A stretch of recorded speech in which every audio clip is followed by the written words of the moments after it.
In 1838, Dublin witnessed the birth of two children who should never have existed. Twins so unnatural that both priests and doctors begged for their names to be forgotten. The Callahan twins were said to mirror each other perfectly, as if sharing one soul in two bodies. They spoke words they had no way of knowing, endured things no child should survive, and their very blood seemed to defy nature.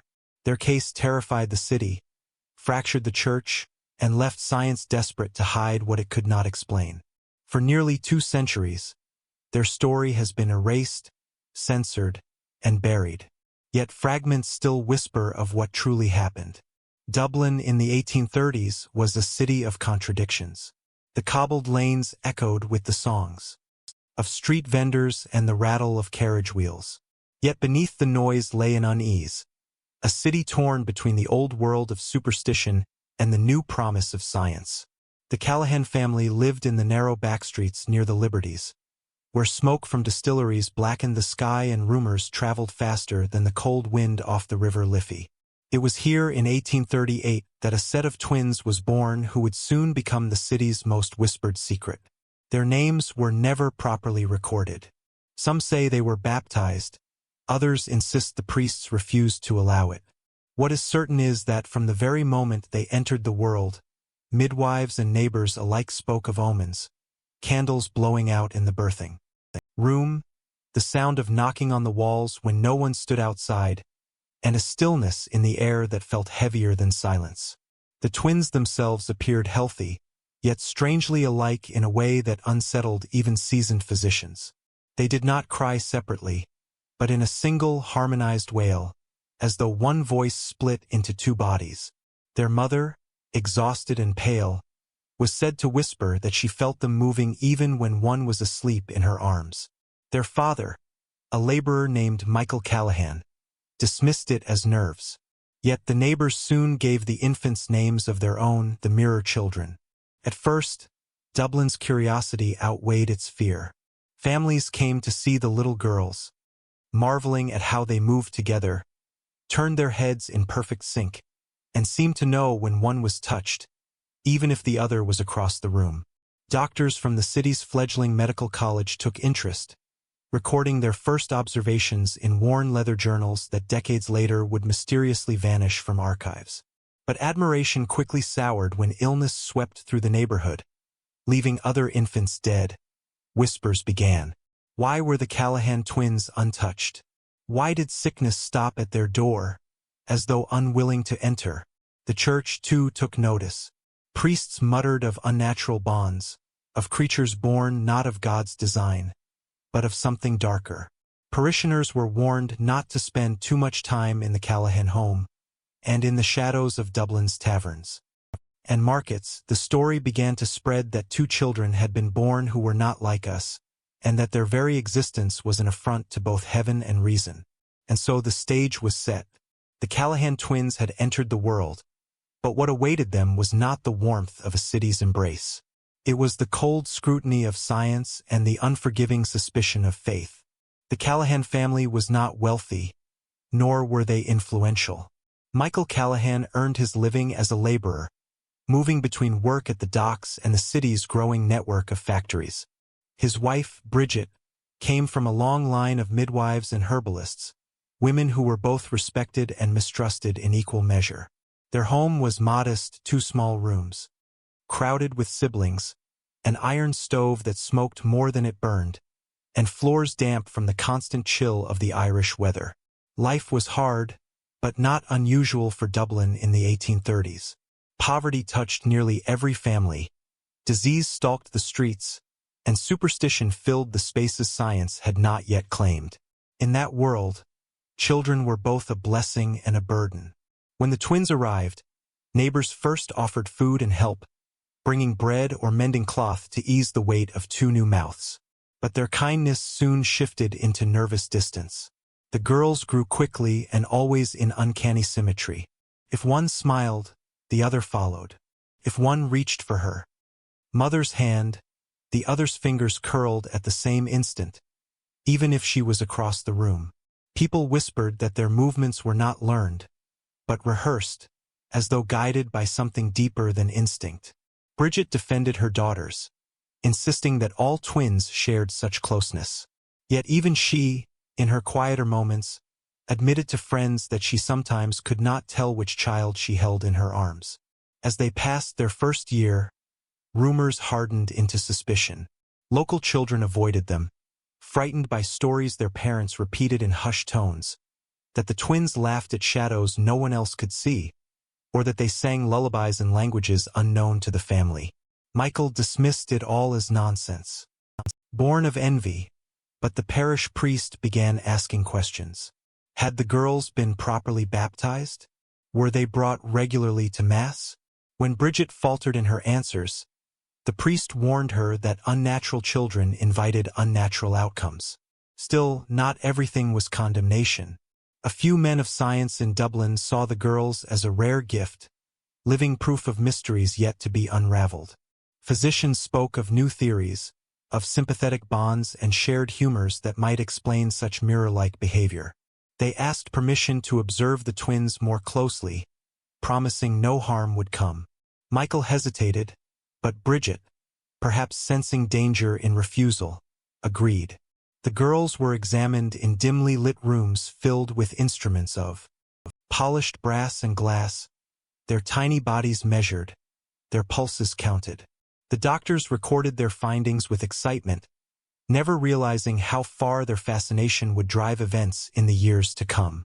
And so, before the Callahan twins could even speak their first full words, they had already become more than children. To the church, they were a warning. To science, a curiosity. To their neighbors, an omen. By the time the Callahan twins reached the age of 3, their strangeness could no longer be brushed aside as the charm of infancy. They spoke earlier than most children, yet not in the halting way toddlers usually did. Their words came in full sentences, spoken in perfect unison, as if a single thought were split between two mouths. Bridget tried to hush them, to remind them that children their age should not know such words, but the girls often answered her questions before she asked them, finishing her thoughts aloud in a voice doubled by their echo. It unsettled even their own brothers and sisters, who began to keep away from them at play. Neighbors told stories of how the girls seemed to know things they could not have witnessed. A man who lost his keys claimed the twins led him to the place where he had dropped them in a field the night before. A woman swore the girls described her husband's illness before he even fell sick. These stories spread quickly through the alleys of Dublin, fueled by a city already steeped in tales of banshees and ill omens. Every unexplained misfortune seemed to bend back toward the Callahan home. When milk spoiled too quickly or livestock sickened, whispers blamed the twins. Even more troubling was their health. Where other children suffered from coughs and fevers in the damp Dublin air, the Callahan girls remained untouched. They ran barefoot in the rain and returned without so much as a chill. Their cheeks were always bright, their skin unmarked by the common rashes and sores that plagued children of their class. Some called it a blessing. Others said it was proof they were not like other children at all. Bridget clung to her faith that her daughters were merely unusual, but even she began to notice things that frightened her. At night, when she believed them asleep, she sometimes heard the girls whispering to each other in a language she did not recognize.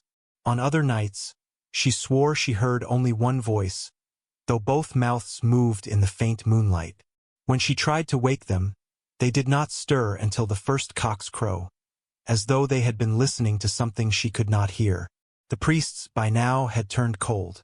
Parish visits became interrogations. Parishioners were told to pray for the Callahans, though many understood this as a warning to keep away. The word unnatural began to cling to the family like a stain. And as the twins grew, it became increasingly clear that whatever bound them together was more than blood. It was something no one could explain, and perhaps no one wanted to. By the time the girls were nearing their 5th year, the weight of suspicion pressed more heavily upon the Callahan household. Dublin was a city where the church's word still carried absolute authority, and priests spoke from the pulpit with the gravity of law. Week after week, subtle warnings began to creep into sermons. Tales of children marked by the devil, stories of unnatural bonds, and the dangers of those born under ominous signs. Though no names were spoken, every parishioner knew who was being described. Mothers clutched their children closer as Bridget led her twins down the church aisle, and whispers followed them through the pews like shadows. The priests themselves visited the Callahan home on more than one occasion. At first, their tone was pastoral, asking after the girls' health, urging Bridget to keep them within the discipline of the church. But as time passed, those visits grew colder. Questions became accusations. Were the children baptized properly? Why did they speak in tongues unknown? Why did misfortune seem to linger wherever they played? Bridget, already weary from constant gossip, could only insist that her daughters were innocent, though even her own voice sometimes faltered. Then came the incident that changed whispers into open fear. One evening, a neighbor's livestock, an entire pen of goats, was found dead, their bodies lying in eerie stillness without wound or mark. That same night, the twins had been seen playing near the pen, giggling in their mirrored way as if sharing a private joke. Though no one had proof, the conclusion was immediate. The girls had brought misfortune upon the animals. By morning, the story had spread beyond their street, and men gathered outside the Callahan home muttering of curses and unholy power. The priests seized upon the moment. In the next Sunday sermon, Father O'Reilly spoke with fire in his voice about children born of darkness, about the dangers of harboring sin within the community. Though he again withheld their name, the warning was unmistakable. Families who once tolerated the twins now avoided them completely. Invitations to share meals ceased. Children crossed themselves when the girls passed in the street. Even Bridget began to sense the distance growing between her family and the rest of Dublin. Michael tried to protect his daughters, insisting that stories of curses were nonsense. But deep inside, even he could not shake the unease of that night. The sight of two small girls staring silently from their window while the bodies of livestock were dragged from the neighbor's pen. For Dublin, the Callahan twins were no longer a curiosity. They had become a threat, a shadow lingering in plain sight. And though no proof could be offered, the people believed what they wanted to believe, that something unnatural had entered their midst, and that it would not end quietly. The aftermath of the livestock deaths left the Callahan family marked in ways no denial could erase. Though Michael swore his daughters had nothing to do with it, and Bridget begged neighbors not to spread tales, the story had taken root. In Dublin, rumor often held more weight than fact, and the image of the twins giggling near the goat pen was enough to brand them guilty in the eyes of most. People began crossing the street to avoid them. Shopkeepers grew reluctant to serve Bridget, some even refusing to take her money for fear it carried misfortune. The girls themselves seemed unaware of the storm around them, though their silence in public became more pronounced. They clung to each other's hands, eyes moving as one, their expressions unreadable to those who dared glance too long.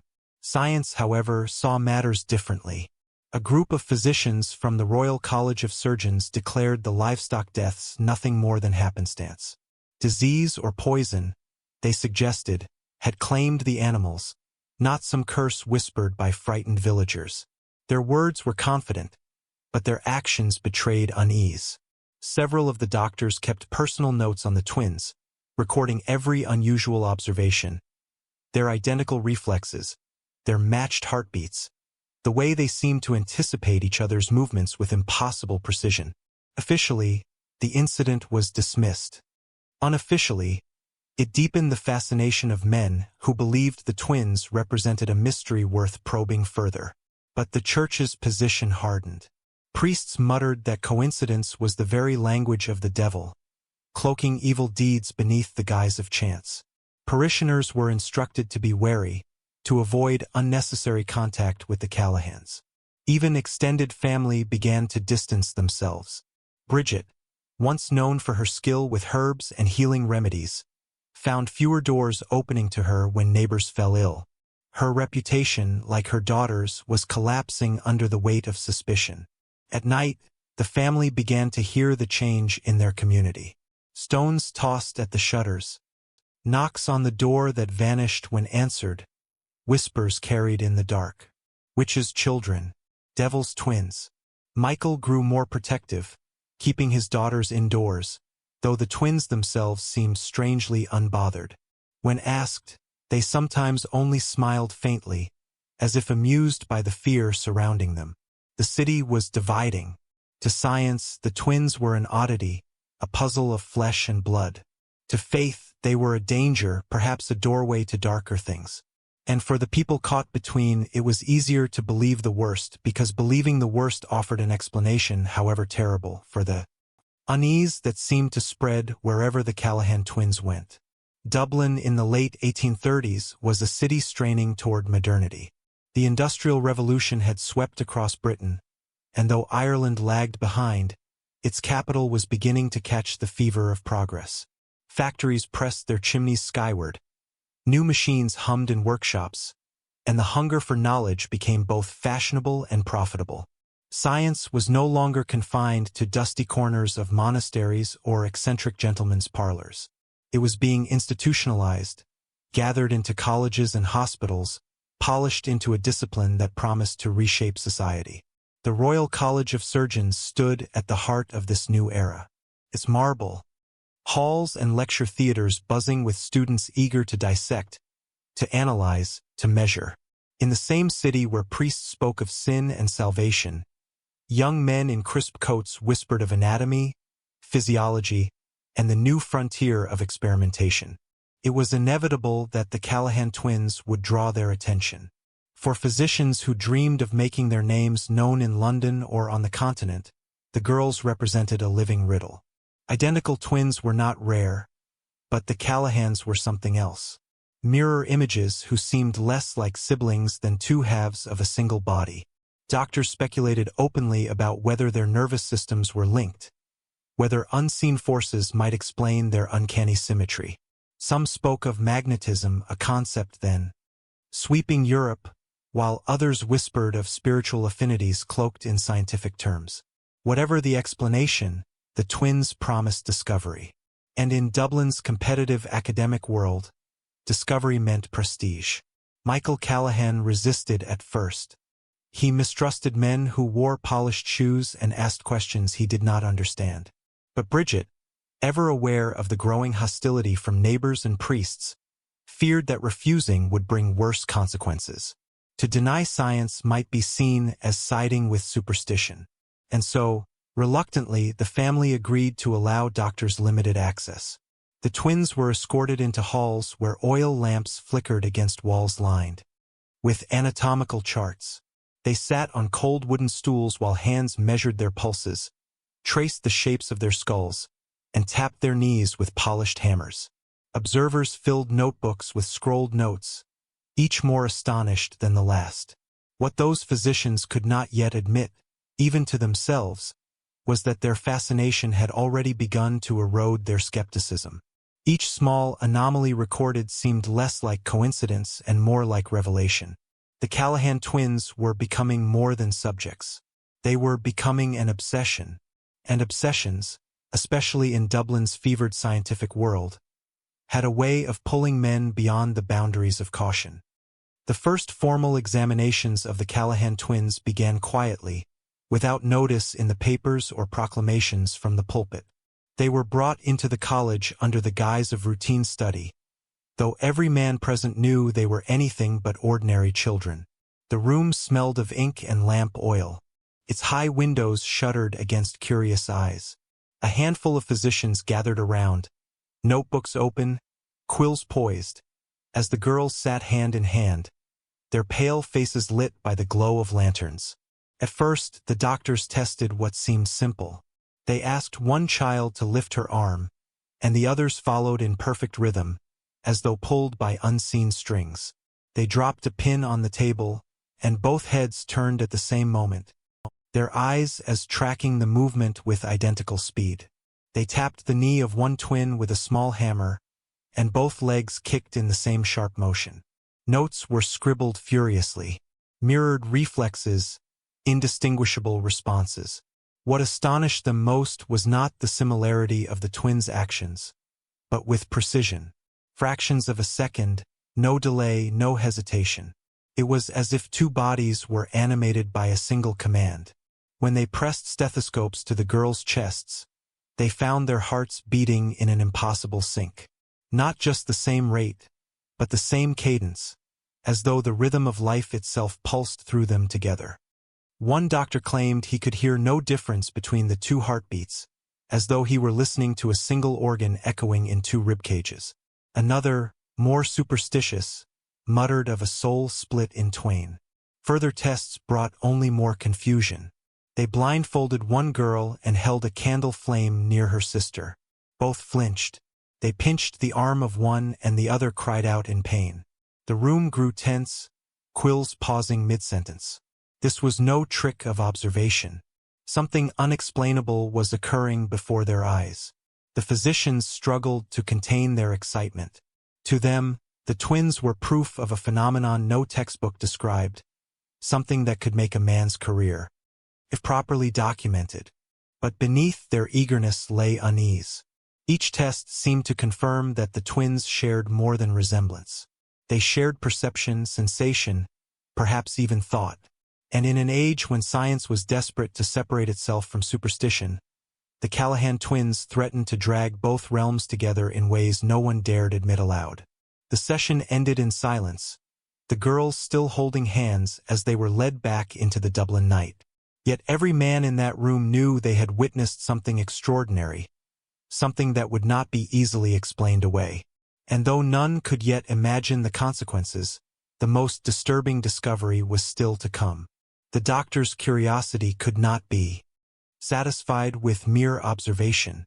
They wanted proof, tangible evidence that what they had seen was not some elaborate coincidence.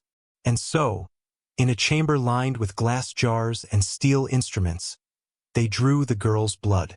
Bridget protested at first, clutching her daughters tightly, but Michael urged her to relent. He had been told it was harmless, that a small amount would bring no danger. Reluctantly, she agreed, though she kept her hands clenched until her knuckles whitened. The first prick brought no tears. The twins sat calmly, eyes steady, as the scarlet liquid flowed into the vial. But almost immediately the room shifted. The blood did not behave as it should. One physician noted in his journal that it seemed sluggish, reluctant to clot even as it collected in the dish. Another whispered that under the lantern light, it carried an odd sheen, a faint glimmer that could not be explained by trick of flame. Some swore the color was wrong, not the deep crimson of human life, but something brighter, stranger, like diluted wine glowing in the glass. A younger student, unnerved, muttered about unholy taint. His words earned a sharp rebuke. Yet no one could quite shake the feeling that what they were handling was not entirely human. The blood was tested against that of other children, and every time it defied expectation. It resisted coagulation, spread thin and fast across surfaces, and in one account, later struck from official records, was said to fluoresce faintly in darkness. What unsettled the physicians most was not what they saw, but the realization of what it meant. If this were true, then the Callahan twins were not merely unusual in behavior. They were abnormal in their very essence. Their bodies did not obey the rules of nature. They were not curiosities. They were contradictions. The results were never published. In the official ledgers of the college, the entry was brief. Specimens unsuitable, results inconclusive. But in private, notes circulated. Tattered, half-burned pages describing the sheen, the fluorescence, the refusal to clot. And with those notes came fear. Some urged that the findings be destroyed, that no trace remain to taint the college's reputation. Others argued to study further, though their voices trembled as they spoke. By the time the twins were led home that night, Bridget holding them close, the decision had already begun to form. The Callahan children were not to be discussed openly. They were to be remembered only in whispers, hidden behind locked cabinets and sealed journals. For what the doctors had found was not a discovery they could celebrate. It was a truth they dared not speak. It was a bitter winter night when the incident occurred, the sort of night when the damp air sank deep into bones, and the streets of Dublin lay cloaked in smoke and silence.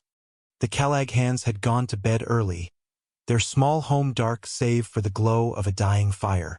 But before dawn, screams shattered the quiet. Flames had erupted in a neighboring tenement, roaring through dry wood and thatched roofs, swallowing one room after another with terrifying speed. Neighbors rushed into the street, carrying children, dragging blankets, throwing buckets of water that hissed uselessly against the blaze.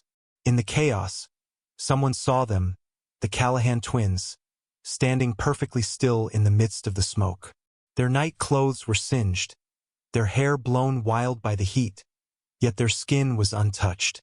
Witnesses swore the flames curved away from them, curling as though unwilling to draw near. While families fled choking and blistered, the twins walked through the smoke as calmly as if they were stepping into morning fog. When their parents pulled them clear of the ruin, the crowd fell silent, every eye fixed upon the unburnt children.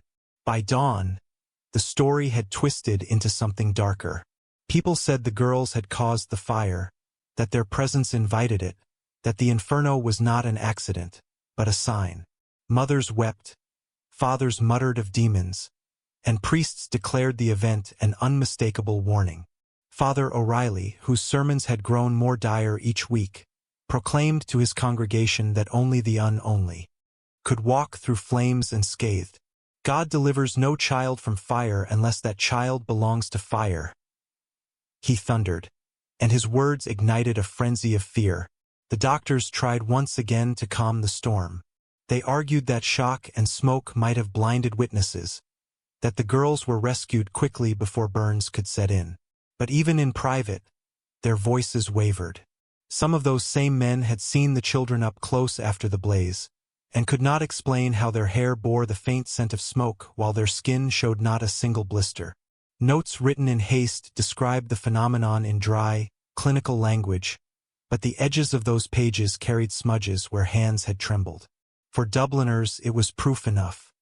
The Callahan twins were no longer just oddities or cursed children. They had walked through fire and returned whole. And to a city balanced precariously between superstition and science, such a sight was not a miracle. It was an abomination. The fire should have ended all debate, but instead, it deepened the rift. Dublin was split in two, the common folk who whispered of demons in the Callahan blood, and the men of science who scrambled to explain away what had been witnessed. Publicly, the physicians dismissed the accounts as hysteria, insisting the twins had been pulled from the blaze before harm could reach them. Articles in small journals spoke of exaggerations born from fear, assuring readers that nothing unnatural had occurred. But in private, the doctors stopped speaking of the Callahans at all. Their notes were quietly removed from lectures, their names avoided in conversation. It was as if the scientific world had decided in unspoken agreement that the twins did not exist. To acknowledge them was to risk ridicule or worse, accusations of heresy. For the Callahan family, the denial brought no relief. If anything, it left them more exposed. Neighbors who once offered bread now turned their faces away. Bridget, who had tried to keep her daughters grounded in ordinary life, found even her oldest friends slipping into silence. Michael grew bitter, muttering that men in fine coats could lie with impunity, while his children bore the brunt of fear and hate. The twins themselves seemed untouched by the tension. They played together as always, speaking softly in their strange unison, their pale hands clasped even in sleep. Yet there was an awareness in their eyes, a distant knowledge, as though they understood far more than they should. The church only pressed harder. Priests demanded that Michael and Bridget present the children for deliverance, though what that meant was never clearly explained. Some spoke of exorcism, others of confinement in a convent where the girls would be hidden from the world. Michael refused, his voice trembling with rage, but his refusal only fed the whispers that the family had chosen darkness over salvation. As the months passed, the Callahans retreated indoors, curtains drawn, doors barred. They lived in uneasy silence. their isolation broken only by the occasional knock of a physician still brave enough or desperate enough to plead for another examination. But those visits grew fewer as well, for even the curious had begun to fear association. The family's name became a warning spoken in taverns, a curse muttered in alleys. By denying them, science had hoped to erase the twins from memory. Instead, the silence only made the mystery grow. For the less the city was allowed to know, the more its imagination filled the void with shadows. And in those shadows, the Callahan twins became something larger than life, symbols of everything forbidden, everything that should not be, yet could not be denied. Though the physicians had publicly abandoned the Callahan case, their fascination never truly died. A handful of them, men whose curiosity outweighed their fear, continued their studies in secret. These meetings were held not in the grand halls of the college, but in dim back rooms lit by single oil lamps, where shutters were barred and voices kept low. Michael was bribed with promises of coin, told his daughters would come to no harm, though he must never speak of what was done. Bridget, torn between fear and desperation, consented only because she believed refusal would invite worse consequences. It was during these clandestine sessions that the strangest findings emerged. The doctors, eager to test their theories of sympathetic bonds, turned to the new fascination of the age, electricity. A small galvanic battery was brought into the room, its wires attached to rods and clamps. The idea was simple. Apply current to one child, observe whether the other felt it. The results, however, unsettled even the boldest among them. When the rod touched the arm of the first twin, her body convulsed with a sharp jolt. Yet at that very instant, her sister cried out, jerking violently, though no wire had touched her skin. Again and again the experiment was repeated. Each time, both children reacted in perfect unison, as if the current flowed not through one body, but through both. Sweat beaded on the doctor's brows, quills scratching furiously across paper. Some muttered about a shared nervous system, though no such thing existed in medical theory. Others whispered of unseen forces, magnetism of the soul, bonds that could not be explained by anatomy alone. Even the simplest shocks produced the same effect. A current passed through the hand of one twin made both hands tremble. A pulse delivered to a single leg caused both to kick. And yet, when tested separately, each child's body appeared whole and unremarkable. Their flesh bore no scars. Their organs sounded normal to the stethoscope. The contradiction gnawed at the physicians.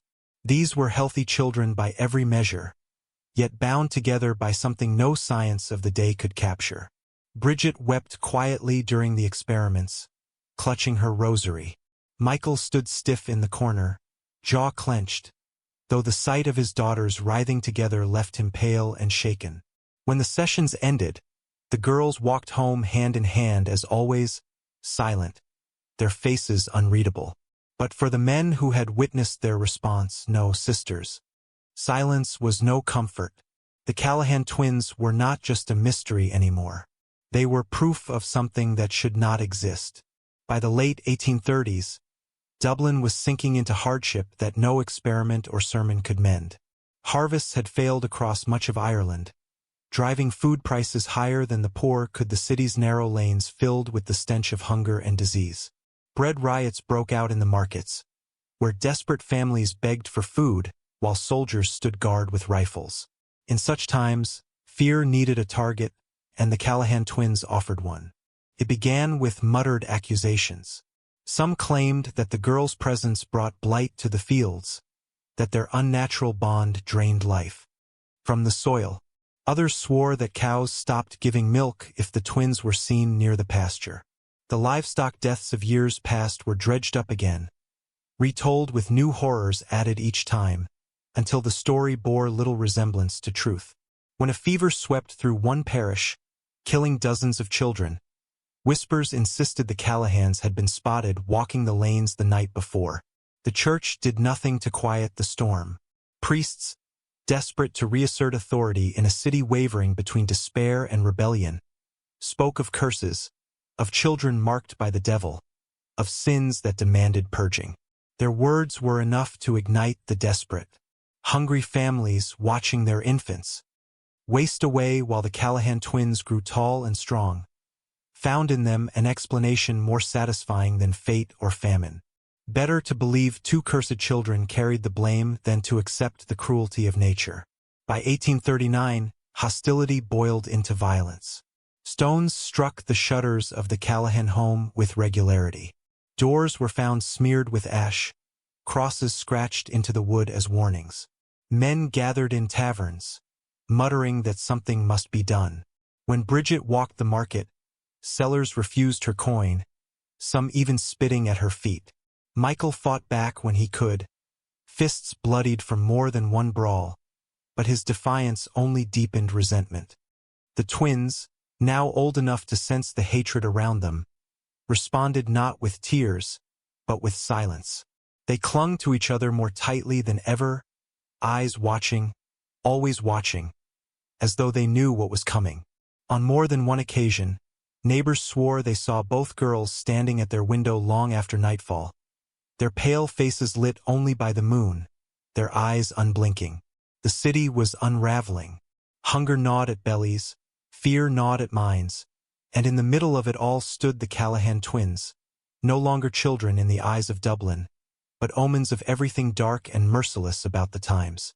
And soon, the anger that brewed in whispers would erupt in the open, in a fury that no parent could protect them from. The breaking point came on a storm-lashed evening in the spring of 1839. The wind howled through the alleyways, driving rain against the slate roofs, but the weather did nothing to quell the fury that had been building for months. A crowd gathered outside the Callahan home, their faces half-lit by torches, their voices rising in chants that twisted scripture into curses. Men shouted that the twins had brought sickness, that they had poisoned wells, that they had walked untouched through fire because they belonged to it. Women wailed of dead infants, pointing trembling fingers at the shuttered windows. What began as a mob of dozens grew into hundreds, the narrow street heaving with bodies pressed shoulder to shoulder, the sound of rage carried above the storm. Inside, Bridget clutched her daughters to her chest, whispering prayers that slipped into sobs. Michael barred the door with what little furniture they owned, his fists bleeding from pounding on the table as though anger could build walls stronger than wood. The twins sat silently, their hands clasped, their faces eerily calm in the flicker of the oil lamp. Some later claimed that when the mob's cries reached their peak, the girls smiled faintly, as though they had been expecting this moment all along. The crowd hurled stones that shattered the windows. Torches were raised, threatening to turn the house into a pyre. Then came the clatter of hooves and the flash of lanterns as the constabulary arrived, their shouts cutting through the chaos. Batons swung, dispersing the worst of the rioters, though the fury did not subside. It merely scattered into the night, promising to return. The Callahans were ordered out, escorted under guard through jeering crowds to a safer quarter. And then silence. For a time, it was said the family had been placed in protective custody. Others swore they had fled Dublin entirely, slipping away under cover of darkness to relatives in the countryside. But official records tell nothing. No parish ledger marks their departure. No census lists their names beyond that year. It was as if the Callahans had been erased in an instant, swallowed whole by the city that had turned against them. By morning, their home stood empty, its door hanging loose, its hearth cold. Neighbors gathered to stare at the abandoned rooms, whispering that the family had been spirited away, or worse, that the twins had dragged their parents into whatever shadowed place they themselves had come from. The Callahans were never seen in Dublin again. In the weeks following the Callahans' disappearance, Dublin seemed to breathe easier, as though the absence of the twins had lifted some invisible weight from the air. Priests preached that evil had been driven out. Neighbors congratulated themselves on surviving the ordeal, and families once again allowed their children into the streets. Yet, beneath the relief lay something unspoken, a discomfort no sermon could erase. The Callahans had not been punished, nor buried, nor even accounted for. They had simply vanished, and vanishing left too many questions unanswered. It was not long before stories began to surface beyond the city wall. In Limerick, a farmer claimed he saw two pale girls standing at the edge of his fields at dawn, their hands entwined, watching him with the stillness of statues. In Kilkenny, a merchant swore that twins entered his shop together, spoke not a single word, then left without opening the door. From Galway came tales of children who mirrored each other's movements so perfectly, it was as if the reflection of one had stepped out of glass to join her sister. None of these reports could be proven, but each carried details eerily consistent.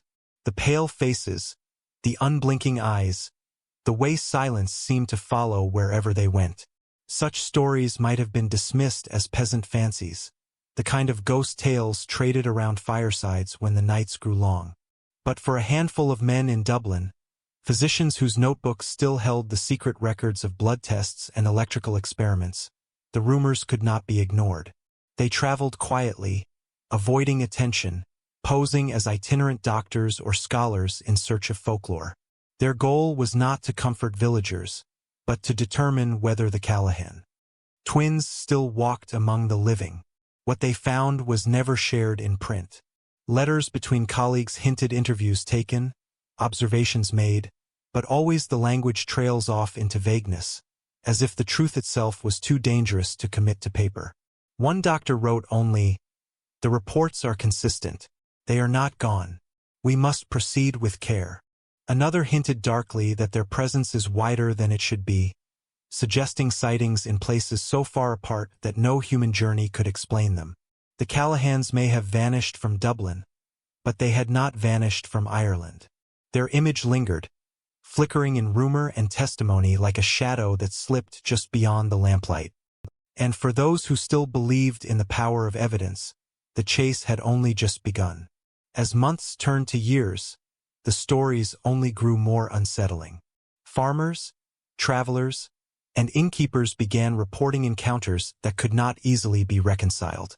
In one village outside Cork, a schoolteacher claimed that two pale girls appeared at the edge of his classroom window, their faces pressed to the glass, though no footsteps marked the mud below. That same day, miles away in Tullamore, a widow swore she had given bread to two silent children who mirrored one another's movements with eerie precision.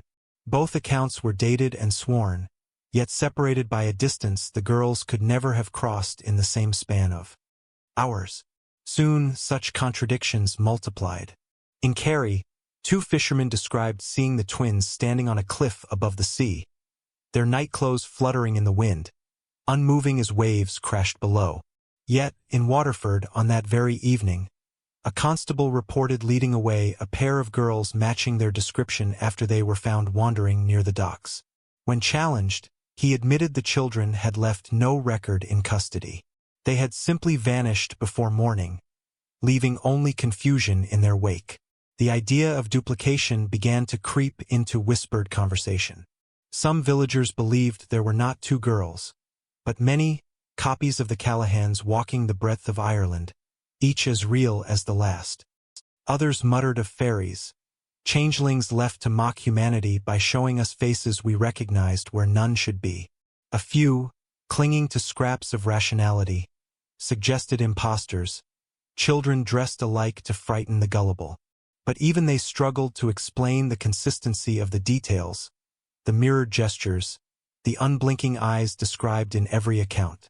The physicians who still pursued the twins grew increasingly cautious in their notes.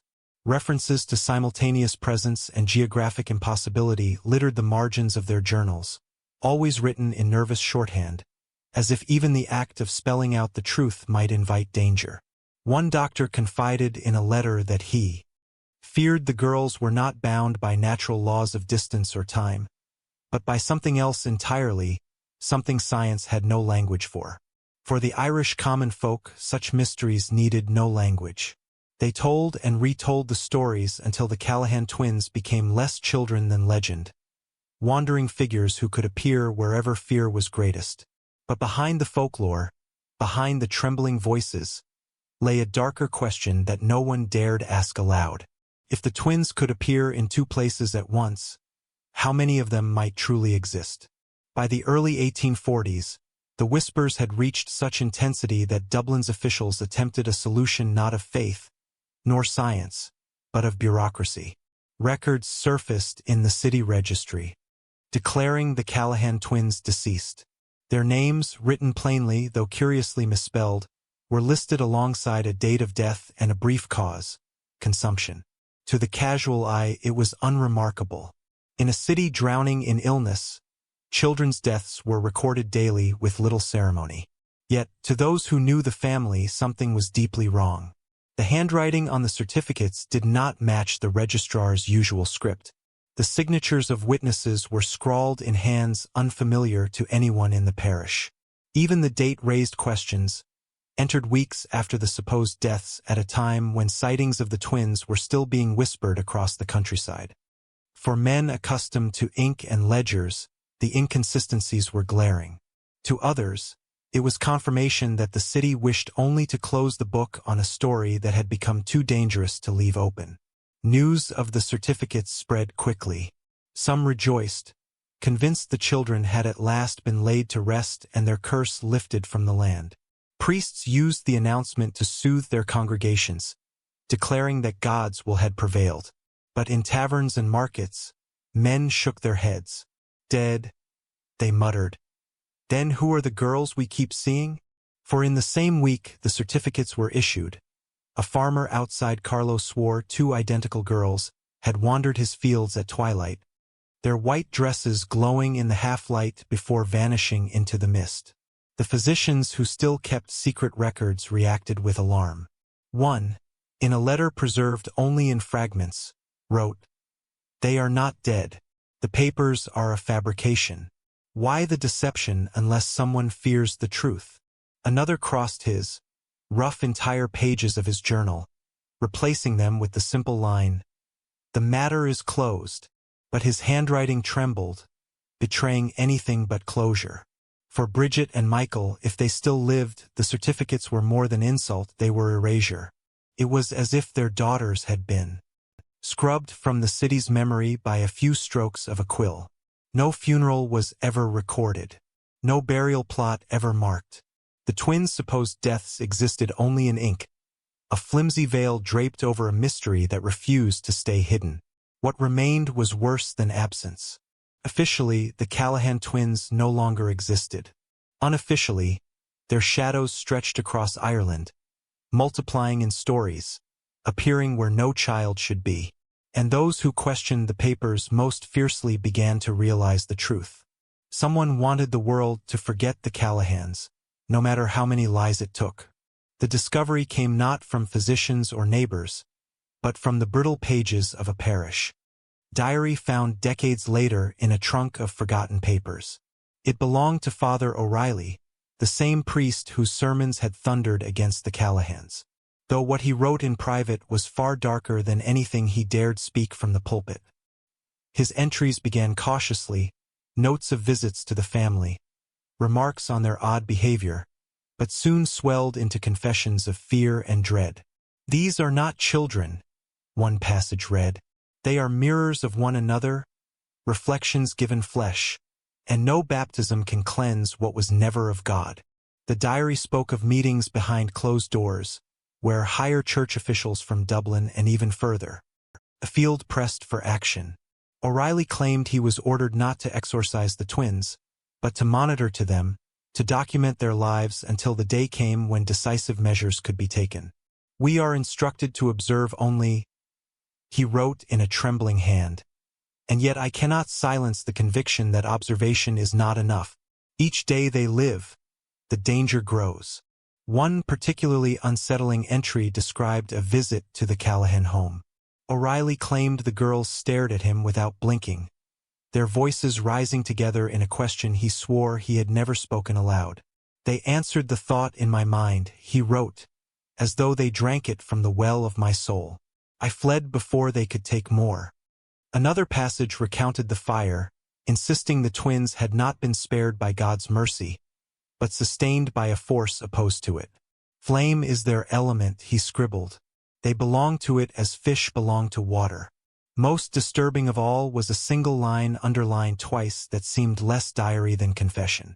We have been warned from Rome itself. These children must not be permitted to endure. The entry gave no further detail, no names or dates, only the chilling implication that the twins' existence was known beyond Ireland. Their fate discussed in corridors of power far from Dublin's slums. The diary ended abruptly in 1839. The final page stained and torn as though ripped away in haste. Whether Father O'Reilly destroyed the rest himself or it was silenced by another hand, no one could say. But what remained was damning enough. Proof that the church had not only feared the Callahans, but had marked them long before the mob ever gathered outside their door as souls too dangerous to be left in this world. If the church had moved in secrecy, the city's medical institutions acted with a colder efficiency. By the early 1840s, any official mention of the Callahan twins had begun to vanish from the Royal College of Surgeons. The process was not announced nor recorded, but carried out quietly like a sickness being cut away before it spread. Students who had once taken notes on the twins' examinations returned to their lecture halls to find entire shelves empty, pages missing from anatomical collections, diagrams ripped neatly from binding. Professors spoke less and less of the case until at last they spoke of it no more. It was as though the children had never existed. But behind the polished doors, rumors swirled. Some claimed the decision came from London, where the college's reputation mattered more than truth. Others whispered it had been ordered after a private demonstration in which the twins' responses unsettled even the most hardened physician. The galvanic tests in particular were said to have left senior scholars shaken, their faces pale as they argued late into the night over whether they had witnessed physiology or heresy. One student later recalled hearing a professor mutter that the devil himself could not have devised such symmetry, though the remark was stricken from any surviving account. A handful of lecturers resigned during that period, men whose careers had barely begun. Their departures were sudden, their names struck from rosters without explanation. In letters that survived, one wrote, "The truth must be buried, else it will bury us all." Another confessed he feared for his soul more than for his profession, warning that continued study would invite damnation under the guise of curiosity. The purge was so thorough that by mid-century, new students entering the college heard nothing of the Callahans. Only whispers remained in the halls, traded like contraband by those who had once glimpsed the experiments. The official narrative was silence, and silence became the only shield against scandal. Yet silence did not erase memory. Among the older physicians, eyes darkened whenever the subject arose, and hands trembled over pens as if writing too much might betray them. Those who had been closest to the girls seemed least able to let them go. One even sketched their faces again and again in the margins of unrelated notes, unable or unwilling to banish their image. The purge achieved what it set out to do, to erase the Callahan twins from the annals of science. But in erasing them, the college only deepened the mystery. For if the twins were merely children, why such effort to pretend they had never lived? And if they were not, then what had those men seen that frightened them enough to surrender truth for silence? Among the whispers that survived the purge, none was more unsettling than the one that lingered in the anatomy halls. Students spoke in hushed voices of cadavers wheeled in of night, bodies no one dared record, and dissections performed behind locked doors. According to rumor, the Callahan twins had not simply disappeared from Dublin. They'd been taken into the very heart of the college, their fate sealed on the cold steel tables where so many nameless paupers had been cut open before them. The evidence was thin but persistent. In a ledger of anatomical specimens, 2 entries had once been marked in ink, only to be scratched violently away until the paper tore. In another book, a marginal note survived. Identical subjects preserved but unfit for demonstration. No date, no names, only the faint suggestion that something extraordinary had been studied then deliberately erased. Students who later pored over the archives found gaps where records should have been, gaps that aligned eerily with the year of the Callahans' disappearance. Yet the most disturbing fact was this: no physical remains were ever logged. The college was meticulous in preserving specimens from diseased organs to malformed skeletons. Jars lined the shelves, each labeled with date and origin, each a testament to the college's pursuit of knowledge. But of the Callahans, nothing remained. No bones, no tissue, no record of burial or cremation. If they had been dissected as rumor claimed, then their bodies had either been destroyed completely or hidden so carefully that no trace could be found. Some insisted the professors feared to keep them, believing the girls' flesh itself carried corruption. Others believed the twins survived the attempt, spirited away before the college could complete its work. The stories conflicted, but the unease was the same. What should have been a clear answer only deepened the mystery. Even among the skeptics, the silence was damning. One professor years later admitted in private that he had heard the cries of two children echoing through the college halls one night, followed by the sudden hush of doors closing. "If they were dead," he whispered, "then why did I hear them weep?" The anatomy rumor was never confirmed, never written in any surviving document. But its persistence, passed from one generation of students to the next, became a ghost of its own. For if the Callahans had indeed been taken apart, their absence from the jars and shelves of the college raised a question more terrifying than any. Haunting. Where did their bodies go? With no records to hold them and no graves to contain them, the Callahan twins slipped easily from history into legend. Dubliners, hungry for stories to explain the unease that lingered long after their disappearance, began to tell tales that blurred memory with fear.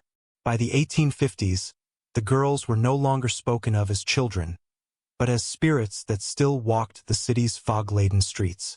Some swore they saw them in the Liberties on moonless nights, standing at the corners of alleys where gas lights struggled to reach, their hands clasped, their eyes unblinking.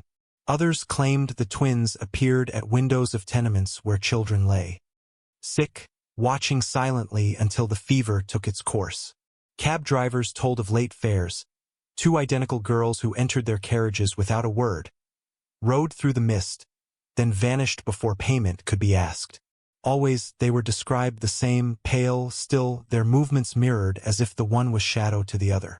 The fire incident became the centerpiece of folklore. Storytellers insisted the girls had not been spared, but had been born of flame itself, wandering eternally with the smoke of that night clinging to their hair. Mothers frightened their children with warnings. Behave, or the fire twins will come, untouched by heat, to stare at you until your breath runs cold. Even skeptics admitted the tales carried power. Something in Dublin seemed unwilling to let the memory die, no matter how hard the college and church tried to erase it. The stories spread beyond the city. In rural villages, travelers spoke of encountering the twins on roadsides, watching silently as carts creaked by. Sailors leaving the Dublin docks claimed to see two figures standing on the pier, their dresses fluttering in a wind that touched no one else. In each retelling, details shifted, but the core remained. Two girls, always together, always silent, their presence a herald of something dreadful. For the ordinary people of Ireland, the Callahans became less a scandal than a warning. To speak of them was to invoke the uncanny, the thin line where faith, science, and superstition all failed to explain. And though the men of learning tried to bury the case under silence, the stories took root in places no purge could reach, in the mouths of children, in the whispers of taverns, in the prayers muttered at night when footsteps echoed on empty cobbles. Thus, the Callahan twins became not merely a forgotten family's children, but phantoms of Dublin itself, reflections walking its streets long after their bodies were gone. As folklore blossomed in the streets, the halls of science grew colder still. By the mid-19th century, the Callahan twins had become a subject not of curiosity, but of prohibition. In London, where the Royal Society set the tone for medicine across the empire, the very mention of the mirror case was enough to sour a discussion. Professors who hinted at it were interrupted, their lectures redirected to safer ground. Young physicians who raised questions were warned, sometimes harshly, that they risked their reputations if they pursued the matter further.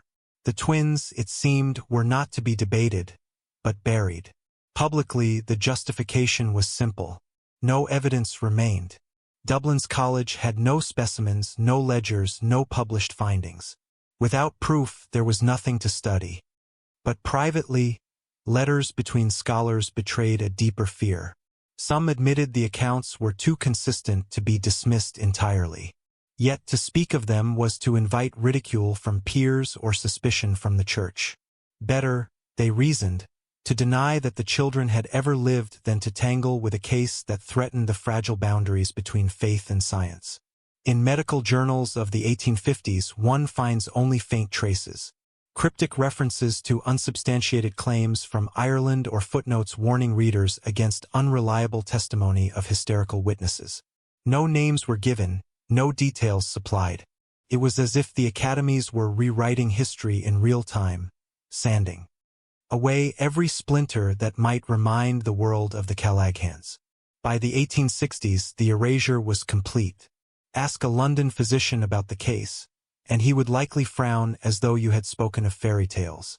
Yet silence is not the same as forgetting.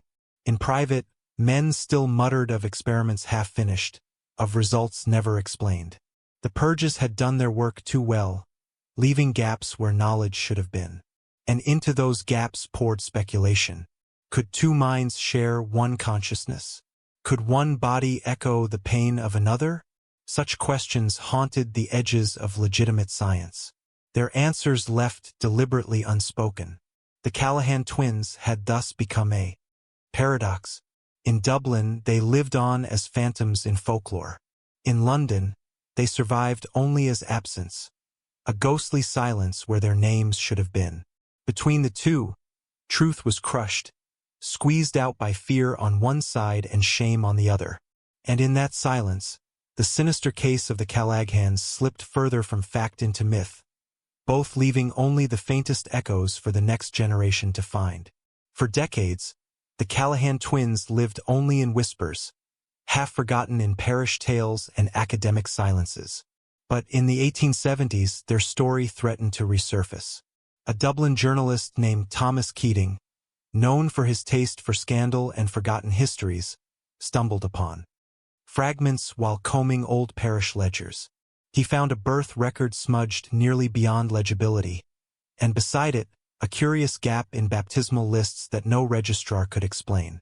From there, he chased further into the half-burned diary of a physician, into tavern accounts that still spoke of the Fire twins, and at last into the hidden margins of Father O'Reilly's diary, recovered from a chest of discarded papers. Keating published his findings in a small but daring periodical. The article, titled "The Children's Science Feared to Name," was less accusation than reconstruction. He wove the stories together: birth in 1838, rumors of fire and blood, vanishing without a trace, and concluded that something extraordinary had been erased. If such children lived, he wrote, then Ireland is poorer for the truth we were denied, and darker for the silence that replaced it. The piece caused a stir. In the streets, readers murmured of ghosts and curses, delighting in the revival of an old legend. But in the halls of authority, the reaction was swift and severe. The church denounced the article as blasphemy. The college issued a formal statement that no such children were ever studied in Dublin, branding the story the work of liars and fantasists. Within weeks, Keating's magazine was seized, its presses shattered by order of officials who cited public indecency and superstition. Then Keating himself vanished from public life. Some claimed he fled the city, ruined by debt and disgrace. Others whispered darker endings, that he had been silenced for daring to pull at threads better left untouched. His body was never found, though years later a set of bones was discovered in a collapsed cellar on the outskirts of Dublin, identified by some as his. Whether accident, suicide, or something more deliberate, no one could say. What remained of his article survived only in fragments, torn pages hidden in collections of folklore. Yet those fragments were enough to keep the Callahan story alive, a reminder that even attempts to erase the past can leave traces. And for those who read his words, the question lingered like smoke. What truth had Keating uncovered that frightened men so much they chose to silence him forever? By the close of the 19th century, the Callahan twins were no longer spoken of as children at all, but as something other, something outside the boundaries of ordinary life. In taverns and at firesides, the fragments of their story were retold with new urgency. Each detail shaped into evidence that the girls had never belonged among men. The fire was the most often repeated. 2 children walking unscathed through flames while others burned. To some, it proved divine protection, but to most, it was a mark of the infernal. Born of fire, belonging to fire, people muttered, the tale hardening into certainty with every retelling. The blood became another cornerstone of the legend. Physicians had never published their findings, but their journals had leaked enough to give fuel to rumor. Blood that glowed under lamplight, villagers whispered, that flowed without clots, that spread like water, yet did not fade. What began as cautious medical description became folklore of its own. Blood that was not human at all, blood that carried a power that no sacrament could cleanse. And always, there was the mirroring, the uncanny way the twins moved as one, spoke as one, even seemed to think as one. What had unsettled physicians became, in the mouths of common folk, a mark of possession. 2 bodies, 1 soul, the story went. But whose soul and from where? Children were hushed when they laughed in unison, mothers crossing themselves nervously if siblings finished each other's sentences. The Callahans had cast their shadow so deeply that even ordinary twinship became suspect in some corners of Ireland. Each piece of the story, fire, blood, mirroring, was woven together until it formed something larger than memory, something closer to myth. No longer were the Callahans described as unfortunate girls shunned by fear. They were spoken of as proof. Proof that the world contained things science would not name, that the church dared not confront, that ordinary men and women could only whisper about in dread. Yet beneath the folklore, a subtler truth lingered. Those who dug into parish ledgers and half-burned notebooks saw a pattern too deliberate to be dismissed. The erasures, the forged certificates, the vanished specimens, all of it suggested not invention, but concealment. The twins had lived, and what they revealed had been so unsettling that powerful men chose to bury the truth beneath lies. And if they had truly been erased, then the question became more chilling still. Why erase what was harmless?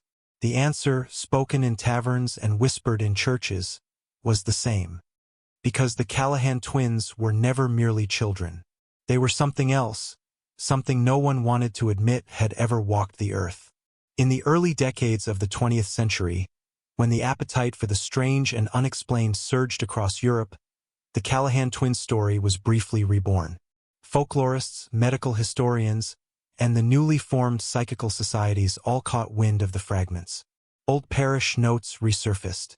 O'Reilly's diary was cited in private lectures, and faded testimonies were gathered from the grandchildren of Dubliners who had once claimed to see the twins. To these investigators, the Callahans represented a perfect crossroads, a case rooted in history, yet so strange it defied both medicine and religion. In 1908, a team from the Society for Psychical Research quietly visited Dublin to collect what they could. They spoke to aging parishioners who remembered hearing their parents hush tales of the fire twins. They tracked down one of Keating's surviving pages, yellowed and half-torn, which described the blood that shimmered like no other. They even claimed to find reference to an unmarked burial plot outside the city.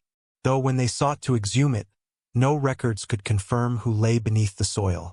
Their report, circulated in draft form, concluded cautiously, "The Callahan twins, if real, represent a phenomenon for which we have no classification." But just as quickly as the case reemerged, it slipped away. The draft report never saw publication. Researchers complained that pages vanished from archives, diaries disappeared from trunks, and informants withdrew their statements. One professor claimed he had transcribed a full letter from a physician who had studied the girls, only to find the original missing when he returned to collect it. Another insisted that his notebooks were stolen from a locked drawer. Skeptics dismissed these complaints as clumsiness, yet the pattern was too consistent to ignore. By mid-century, the Callahans had become a curiosity for fringe circles alone. Paranormal investigators included them in compendiums of Irish hauntings, describing them as ghostly figures who walked in unison through the Liberties. Medical historians, when pressed, admitted they had heard rumors but refused to comment further. Each attempt to bring the twins back into the light ended the same way, with missing records, broken chains of evidence, and warnings, sometimes stern, sometimes veiled, that the matter was best left in the past. For the new generation of researchers, the question shifted. Were the twins themselves the mystery, or was the true puzzle the way history seemed determined to erase them? Either possibility was chilling, for if the Callahans still walked in some form, then the old fears were true. And if they did not, then someone or something still labored to keep their secret buried. It was in the 1960s, more than a century after the Callahans had vanished, that one final trace surfaced. An archivist at Trinity College, Dublin, cataloguing a collection of neglected papers from the Royal College of Surgeons, stumbled upon a packet bound in twine and hidden within the spine of an unrelated ledger. Inside were only a handful of pages, tattered, water-stained, many illegible. But among them lay a single entry that froze the archivist's blood. It was not a full report, nor even a diary, but a memorandum, hastily scrawled in a physician's hand. The date was smudged, though the year 1839 could still be read. At the top, the heading, Case Callahan. Below, a series of broken sentences. Identical beyond measure. Reflexes simultaneous. Blood irregular. Light under flame. And then, at the bottom, a line that seemed less medical note than judgment. They are not of science. No explanation followed. No signature was attached, though a faded initial, possibly M, lingered in the corner. The memorandum gave no answers, only confirmation that the twins had indeed been studied, and that those who studied them had recoiled from what they found. The archivist, shaken, filed the pages into a restricted collection, where they were eventually marked as miscellaneous and buried among hundreds of unrelated documents. When word of the find leaked, a handful of researchers pressed for access. Most were denied, told the material was too degraded to be of value. Those who managed to glimpse the fragments reported that some words had been deliberately scratched out, as if someone long ago had tried to obliterate the record. The surviving phrase, "They are not of science," was repeated in lectures and articles, always met with skepticism, always dismissed as either fraud or misinterpretation. Yet to those who had followed the story for decades, it rang with a dreadful finality. If the twins were not of science, then what were they? Spirits clothed in flesh? A curse made visible? Or some anomaly that cut across the fragile boundary between the natural and the supernatural? The memorandum did not say, and perhaps that was the point. By refusing to classify them, the physicians had consigned the Callahans to the only place they could safely exist, the shadows. And so, more than a century after Dublin streets had last whispered heard their names, the twins emerged once more, not in flesh, but in ink. A final reminder that they had lived, had been studied, and had left behind a question that no science dared claim as its own. Even now, nearly 2 centuries after their birth, the Callahan twins linger in Dublin like a shadow that will not lift. Walk the Liberties on a mist-heavy night, and you will still hear the whispers. 2 pale girls seen beneath a street lamp, hands entwined, their steps so perfectly mirrored that it seems no mortal breath could separate them. Cabmen refuse fares along certain streets after dark, muttering that they will not risk seeing the faces that appear in their carriage windows without doors ever opening. In taverns, old men tell younger ones that the fire twins are not gone, only waiting, their silence heavier than words. Science has long since turned away. The college keeps no records. London refuses to speak their name, and every attempt to reopen the case ends in vanishing notes, misplaced files, or sudden silence. The Church, too, avoids the subject. Its priests speaking of sin and redemption, but never of the children once marked for erasure. Yet the silence itself has become its own kind of confession. For why should so many labor to bury what was harmless? Why strike out pages, forge certificates, purge records, unless the truth was more terrible than the lie? The fragments that remain, the diary entries, the whispered testimonies, the single surviving memorandum, form a pattern as chilling as it is incomplete. 2 children born in Dublin in 1838. 2 children who moved as one, spoke as one, felt as one. 2 children who walked through fire, whose blood shimmered under flame, whose very existence unsettled priests and physicians alike. And then, just as suddenly, 2 children erased. As though by speaking their names, the city feared it might summon them again. Perhaps they died. Perhaps they lived on in exile, their story twisted into myth by distance and time.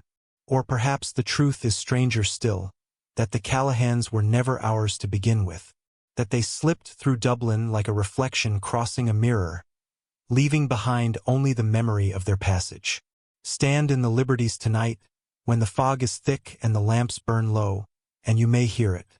The sound of 2 pairs of footsteps falling in perfect rhythm, never quite out of sync. Some swear that if you turn to look, you will see them waiting at the end of the street, hands clasped, eyes fixed, silent as ever. And if you do, pray they are only watching.